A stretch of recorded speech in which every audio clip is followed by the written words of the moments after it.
चलिए अब हमारे साथ जैसे मैंने कहा कंप्लीट सर्कल के मैनेजिंग पार्टनर और सीईओ गुरमीत चड्ढा जुड़े हैं।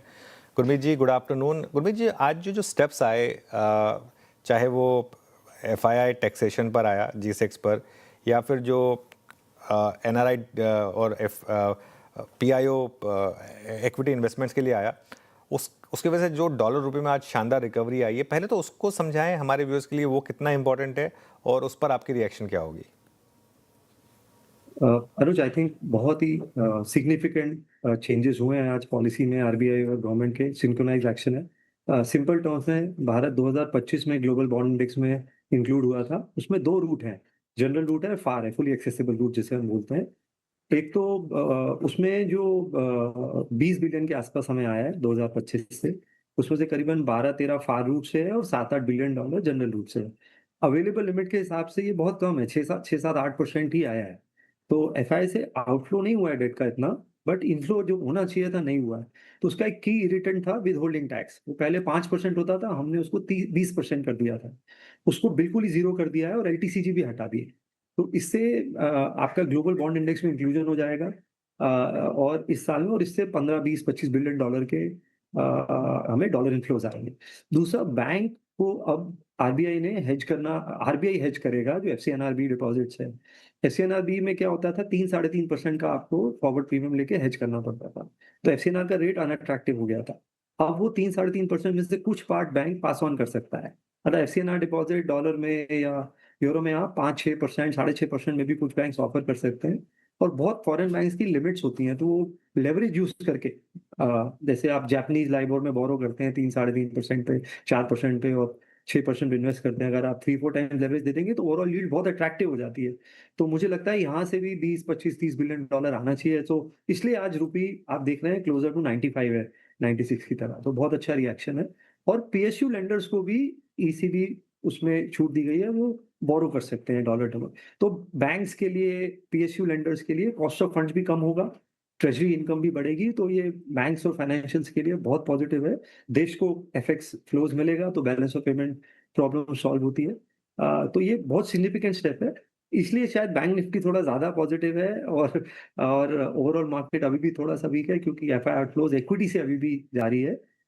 तो पर आपको ग्रेजुअली इस स्टेप के गेन्स दिखने को मिलेंगे, करेंसी मूवमेंट में भी, बॉन्ड मार्केट में भी, और उसका जो स्पिल ओवर होगा अनुज इक्विटी मार्केट में। ओके, मीनवाइल निफ्टी देखिए एक बार जरा, और सच बताऊं तो इंट्राडे चार्ट रखिएगा निफ्टी का।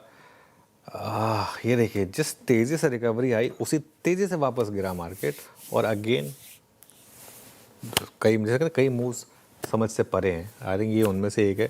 जस्ट छोड़ दें, मतलब कुछ कर नहीं सकते इसमें शायद। गुरमीत जी, बैंक निफ्टी, तो क्या बैंक निफ्टी अब यहाँ से आउट परफॉर्म करेगा और क्या बैंकिंग स्टॉक्स अच्छा करेंगे यहाँ से, स्पेसिफिकली एसबीआई, इस पर क्या व्यू रहेगा? तो अनुज, बैंक निफ्टी करेगा, बट कुछ बैंक्स जिनका एनआर बेस बहुत अच्छा है और ईसीबी मिक्स बेटर हो सकता है बोरिंग का, वो ज्यादा अच्छा करेंगे। जैसे आईसीआईसीआई बैंक का एनआर बेस बहुत अच्छा है, फेडरल बैंक का साउथ बेस्ड क्योंकि ब्रांच है और बहुत कंसंट्रेशन है मिडिल ईस्ट में और कुछ कंट्रीज में, वो अच्छा कर सकते हैं। थोड़ा बहुत एक्सपोजर एचडीएफसी का भी है। तो मुझे लगता है कि सिलेक्टिवली बहुत अच्छा करेंगे। और उनका लेंडिंग मिक्स भी चेंज होगा। एक जो एसेट लायबिलिटी मिसमैच का इशू आ रहा था वो सॉल्व होगा, कॉस्ट ऑफ फंड्स कम होंगे, और valuation wise bank Nifty relatively बहुत चीप है। पूरा बैंक निफ्टी 12-13 के अर्निंग मल्टीपल पे है, लेस देन 2 के प्राइस बुक पे है। आज एक्सिस बैंक ने कमेंट्री में बोला कि वो 300 बेसिस पॉइंट्स आउट परफॉर्म करेंगे क्रेडिट ग्रोथ को। मतलब बाजार की 16% क्रेडिट ग्रोथ आई है लास्ट मंथ की, तो एक्सिस बैंक प्रॉब्ली 18-19% की बात कर रहा है। तो बाजार ने रिस्पॉन्ड भी किया। तो मुझे लगता है अनुज, बैलेंस शीट इशू नहीं है इस देश में। बैलेंस शीट कॉर्पोरेट का, बैंक का, दोनों का अच्छा है। थोड़ा सा पीएनएल इशू है, और PNL issue is a easy problem to fix. तो ये धीरे धीरे मुझे लगता आएगा, क्योंकि अभी एफआई शॉर्ट है। शॉर्ट टर्म में समझना मुश्किल है कि किस किस हिसाब से पोजीशनिंग है, बट सूनर और लेटर मार्केट इस मूव को रिस्पॉन्ड करेगा। और मुझे लगता है कि ये अभी सिर्फ इतने स्टेप्स नहीं है, आपको और स्टेप्स देखने को मिलेंगे।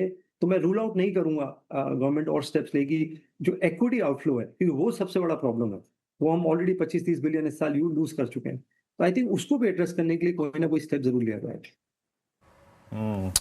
वही अपेक्षित है। बट मीनवाइल अगर आप एक बार रुपया लेके आएँ, यस, और ये जो बात अभी तक हम कर रहे हैं इस मंच पे और जो अभी गुरमीत ने भी कही, सबसे अगर आप देखें बड़ी इंटेंशन बहुत अगर आप देखें जो थी वो थी रुपये को संभालना। Now it's almost 94.90। मेरे ख्याल से ये इस दौर की हालिया दौर की सबसे हाईएस्ट ट्रैजेक्टरी है। It's 94.93 as of now. तो रुपए में एक शानदार रिकवरी है। अच्छा गुरमीत, क्योंकि हायर लेवल्स पे सेलिंग भी है, इसमें कोई राय नहीं है। इतने बड़े अगर आप देखें आज इवेंट के बाद, हालांकि ये इवेंट कुछ हद तक पहले से भी प्राइस में था।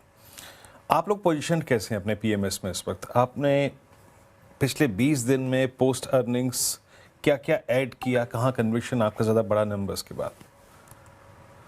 तो एक क्लियर विनर जो मार्केट में ऑलरेडी दिख रहा है वो एनर्जी और पावर इक्विपमेंट स्पेस है वीरू। तो हमने पोर्टफोलियो में वारी एनर्जी ऐड किया है। एनर्जी में हमने जी वर्नोवा थोड़ा सा ऐड किया जब बीच में 2-3 दिन डिप मिला था। हमने कुछ कंडक्टर स्टॉक्स ऐड किए हैं। तो पूरा पावर इक्विपमेंट स्पेस बहुत अट्रैक्टिव लग रहा है। मैं आपको एग्जांपल देता हूँ, एचवीडीसी जो सेशन है उसकी अभी करंट रेवेन्यू 10,000 करोड़ है मान लीजिए। अपॉर्चुनिटी साइज 2 से 2.5 लाख करोड़। तो ये हम अर्निंग मल्टीपल देख के थोड़ा सा हमें लगेगा कि स्टॉक्स बहुत ऊपर गए हैं, बट अपॉर्चुनिटी साइज बहुत बड़ा है। 8-9 लाख करोड़ के कैपेक्स की बात हो रही है ट्रांसमिशन और डिस्ट्रीब्यूशन स्पेस में। सीजी पावर हमारे पास ऑलरेडी है बहुत समय से, तो वहाँ हम बेनिफिट हुए हैं। हमने एक छोटा कंपनी ऐड करी थी हिंद रेक्टिफायर, मैंने कई बार चर्चा करी, ये रेलवे के लिए ट्रांसफॉर्मर्स बना पाया। तो ये स्टॉक ने बहुत अच्छा किया। और रिसेंटली अभी हमने आजाद इंजीनियरिंग काफी ऐड किया है, जब थोड़ा सा स्टॉक में थोड़ा बहुत करेक्शन आया था, क्योंकि वो एनर्जी पे भी है, डिफेंस पे भी है। डिफेंस में अनुज के साथ कई फोरम पे चर्चा कर चुका हूँ। ये डेकेडल थीम है, आपको न्यू हाइस पे दिख रहे हैं बहुत सारे स्टॉक्स। अभी आप देखिए लॉइटरिंग एम्यूनिशन और ड्रोन का $2 बिलियन का ऑर्डर आया है।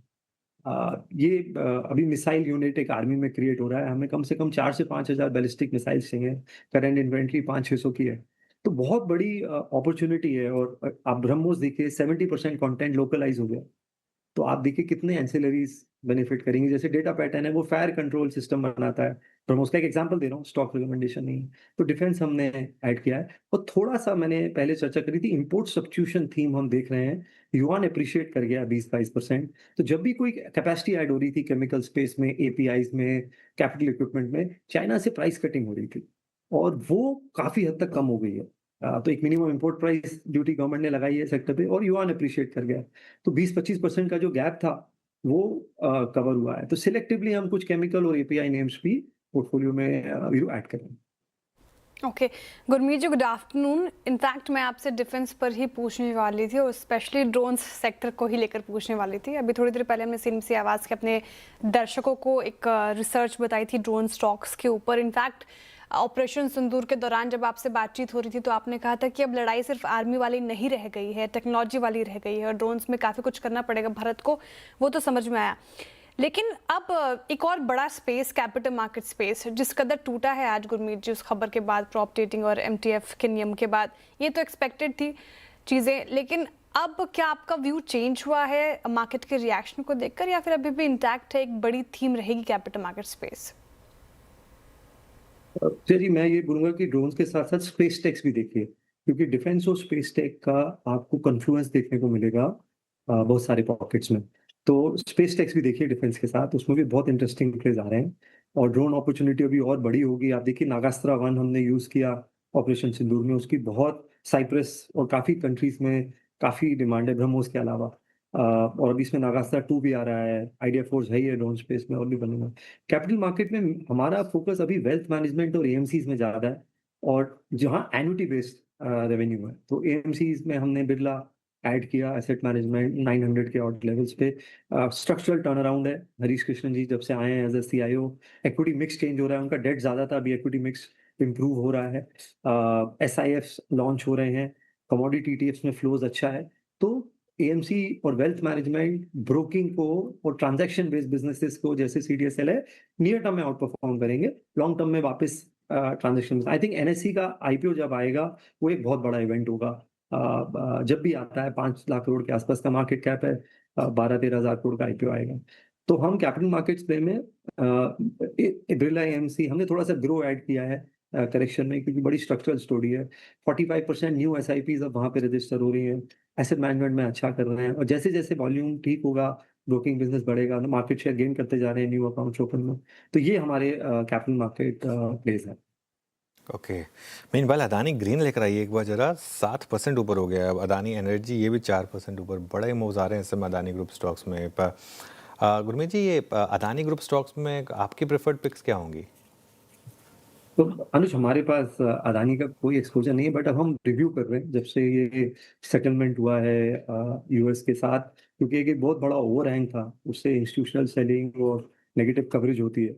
और अदानी ग्रीन जैसा आपने बोला एक स्टॉक है जो अभी भी प्री हाइडेनबर्ग वाले लेवल पे था, बाकी जगह अच्छी मूवमेंट आई है, चाहे वो एंटरप्राइज हो, पोर्ट्स हो, बाकी बिजनेस में। हम अभी अदानी एनर्जी को थोड़ा सा स्टडी कर रहे हैं और अदानी पोर्ट को। तो हमें लगता है कि बहुत यूनिक बिजनेस है, और पोर्ट्स में एक्चुअल में देखा जाए तो एक ऐसा बिजनेस है जिसमें फ्री कैश फ्लो है। अदानी बाकी सारे बिजनेसेस में लेवरेज है, शेयर प्लेजिंग है, और काफी केपेक्स इंटेंसिटी है। हम एनर्जी में अभी जेएसडब्ल्यू एनर्जी को भी इवैल्यूएट कर रहे हैं, और देख रहे हैं कि हम क्या ऐड कर सकते हैं। वारी हमने अभी रिसेंटली ऐड किया है। तो जैसे मैंने बोला, मैं एनर्जी स्पेस को लेके बहुत बहुत कंस्ट्रक्टिव हूँ, और मुझे ऐसा लगता है कि ये इस सबसे बड़ी इंडिया जो सबसे बड़ा एआई का फॉलो थ्रू बेनिफिशियरी है वो इलेक्ट्रिफिकेशन है। और यहाँ पे ऑर्डर बुक 2029-30 तक सबकी फुल है, जो भी अच्छे प्लेयर्स हैं। तो रेवेन्यू विजिबिलिटी है, एक्जीक्यूशन रिस्क कम है, मार्जिन इंप्रूव होता हुआ दिख रहा है, तो ये परफेक्ट परफेक्ट कॉम्बिनेशन।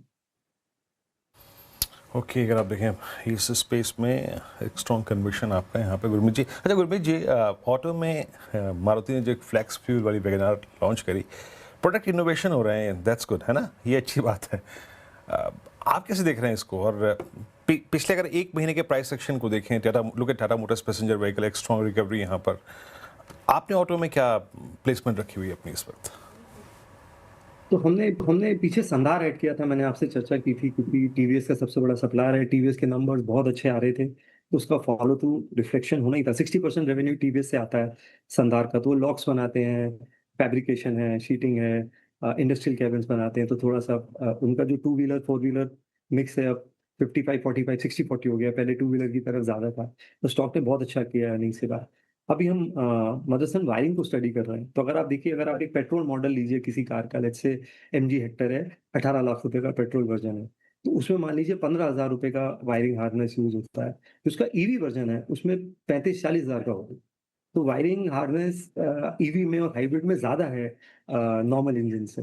तो जैसे जैसे ऑटो पिकअप होगा और ईवी पिकअप होगा, हमने एस्टिमेट किया था कि ईवी एडॉप्शन 8% होगा।